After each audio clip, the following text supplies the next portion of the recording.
मोदी आणि शहांचा पराभव अशक्य आहे. मोदी 400 पार घेऊन येणारच, तो त्याचा जन्मसिद्ध हक्कच आहे. जन्माला येतानाच तो 400 खुळखुळे घेऊन आला होता हातामध्ये.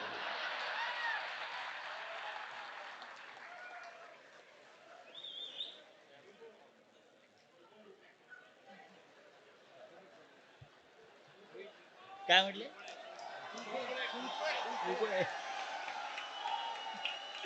त्या भाजपचा आणि मोदींचा साप खुळखुळा जर कोणी केला असेल तर तो आपला उद्धव साहेबांनी महाराष्ट्रामध्ये करून दाखवला.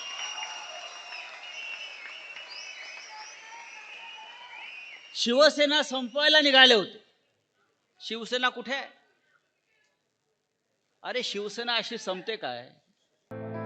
Agilus Diagnostics,